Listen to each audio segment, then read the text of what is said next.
Hello all, my name is Sanket. Welcome back. And आज की इस वीडियो के अंदर मैं बहुत ही बेसिक चीज़ को टच करूंगा, but it is important. It's not like कि यार मुझे ये जानना इतना ज़रूरी नहीं था।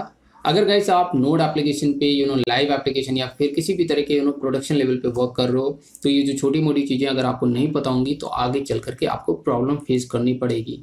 हो सकता है उसकी वजह से पूरी एप्लीकेशन ब्रेक होने लगे। तो ये छोटी मोटी चीज़ें ना आपको पता होनी चाहिए। इट्स नॉट लाइक कि मुझे नहीं पता तो क्या ही हो जाएगा। So it's not good for you, it's not healthy actually. तो आपको पता ही होना चाहिए, ठीक है।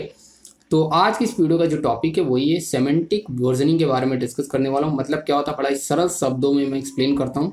गाइस, जो भी पैकेज या मॉड्यूल जब आप अपना नोड एप्लीकेशन के अंदर इंस्टॉल करते हो through the npm install command, होता क्या है गाइस कि हर पैकेज या मॉड्यूल बोलूँ, उनका सबका एक वर्जन होता है। और वो वर्जन जो डिफाइन किया जाता है उनको 3 पार्ट में डिवाइड करके डिफाइन किया जाता है। जैसे मैं दिखाना चाहूँगा पैकेज डॉट जेसन के अंदर मैंने अर्लियर चाय एंड एक्सप्रेस इन दोनों को ही इंस्टॉल किया हुआ है।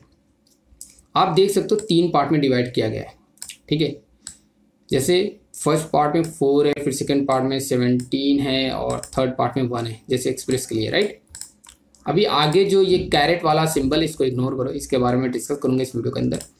तो इसको मैं बोलता हूँ अपने वर्ड में MMP। मतलब MMP stand for major minor patch.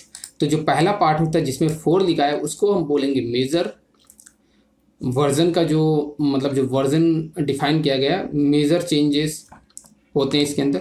और सेकंड पार्ट जो होता है जिसमें 17 है उसको बोलते हैं माइनर, और जो थर्ड है उसको बोलते हैं पैच या फिर बग। अब गाइस समझते हैं कि ये होते क्या है, इनको इस तरह से डिफाइन करने का पर्पस क्या है। गाइस, कल को कोई भी प्रोडक्ट हो या फिर एप्लीकेशन हो या फिर कोई भी पैकेज हो, जब उसको आप लॉन्च करते हो तो हर किसी का एक वर्जन होता है ऑब्वियसली। तो ऐसे ही एक्सप्रेस के वर्जन डिफरेंट तरीके थोड़े थोड़े दिन पे रिलीज होते हैं, महीनों में या फिर सालों में, वॉट एवर इट इज़, ठीक है।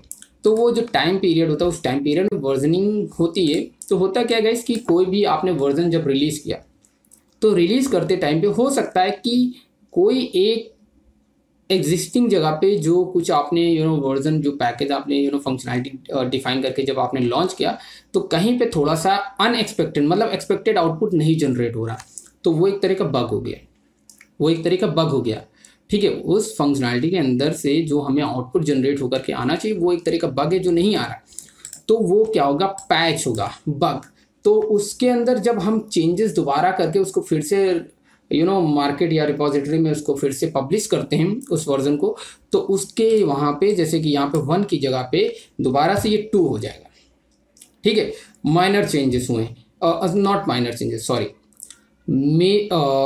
पैच बग फिक्स हुआ, तो यहाँ पे वो वर्जनिंग का इंक्रीमेंट होगा इस थर्ड वाले पार्ट में, पैच वाले वर्जन, पैच के पार्ट में, या फिर बग फिक्सिंग हुई तो थर्ड वाले पार्ट में इंक्रीमेंट होगा, ठीक है। ओके, अगर कल को किसी जगह पे मान लो कि लेट से कि आपके पास मैं एक सरल शब्दों में आपको समझा रहा हूँ, ठीक है।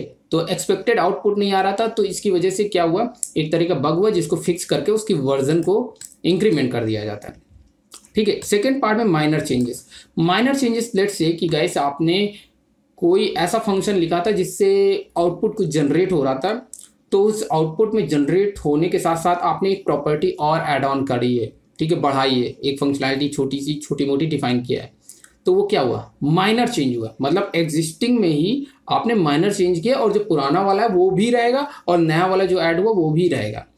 तो माइनर से चेंज किया, इसलिए यहाँ पे वो वर्जनिंग बढ़ेगी।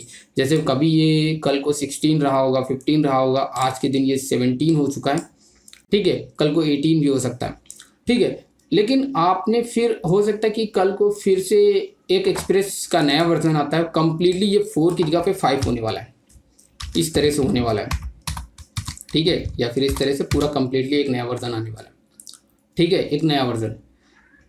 तो जब वो 5 होगा ना, मेजर जब चेंज होते हैं कि एक बड़ी फंक्शनैलिटी, एक नया मॉड्यूल आया है एक एक्सप्रेस के अंदर, जो नया मॉड्यूल डिफाइन किया गया, मतलब इसके भी सब मॉड्यूल होते हैं, राइट। तो उसके अंदर भी कोई एक मॉड्यूल नया पूरा कुछ लिखा गया, तो यहाँ पे मेजर चेंज हो गए, तो यहाँ पे ये वाला वर्जन का इंक्रीमेंट होगा। फिर कल को उसी वाले वर्जन में कुछ माइनर चेंज हो रहे होंगे तो ये वर्जन इंक्रीमेंट होता रहेगा, लेट से 2 हो जाएगा या फिर 1 हो जाएगा। और अगर बग होगा कोई तो इसमें फिर से इस वाले में इंक्रीमेंट होगा, 0 से 1 हो जाएगा, कल को फिर बग फिक्स होगा तो 2 हो जाएगा, 3 हो जाएगा, सो ऑन। तो समझ में आया गाइस कि माइनर कब चेंज होगा, मेजर कब चेंज होगा और आपका पैच वर्जन कब चेंज होगा। अभी ये इंपॉर्टेंट है गाइस कि आपको हो सकता है कि आपको ये चीज़ें से क्या लेना देना, बट ये इंपॉर्टेंट है गाइस कि आपको पता होना चाहिए, ठीक है। अब एक लास्ट चीज़ मैं कवर कर देता हूँ यहीं पे। एक आपने नोटिस किया होगा कि अगर आपने नोड एप्लीकेशन में पहले वर्क किया होगा या नहीं किया है, ये आगे जो कैरेट का सिंबल है और कभी कभी टिल्ड का सिंबल होता है, दिस सिंबल, तो इनके पीछे डिफरेंस क्या होता है, इनका डिफरेंस क्या है, तो इसके बारे में खुद से एक्सप्लोर करना। मैं एक सिंपल छोटे वर्डों में एक्सप्लेन करता हूँ गाइस। जब भी आपको टिल्ड देखने को मिले तो इसका मतलब है जब भी आप उस पर्टिकुलर पैकेज को अपडेट करते हो, अपग्रेड करने की कोशिश करोगे, तो ऑब्वियसली वो सिर्फ मतलब पैच वर्जन को ही इंक्रीमेंट करेगा, 2 या फिर सो ऑन 3 यही होगा, बाकी ये चीज़ कांस्टेंट रहेगी, ठीक है। I hope you are getting my point. लेकिन जब उसके आगे कैरेट सिंबल लगा होता है तो वो क्या करता है, इन दोनों ही वर्जन को लेकर के चलता है, मतलब माइनर और पैच वर्जन दोनों का इंक्रीमेंट होता है। मतलब कि इसमें क्या होता है कि प्रीवियस वाली फंक्शनैलिटी की कंपैटिबिलिटी को लेते हुए नई फंक्शनैलिटी ऐड ऑन होती है माइनर के अंदर, और साथ ही साथ बग भी फिक्स होता है। तो कैरेट का मतलब है माइनर प्लस पैच वर्जन दोनों का इंक्रीमेंट होगा। तो बस इस वीडियो में इतना ही। फिर लाइक देन, बाय।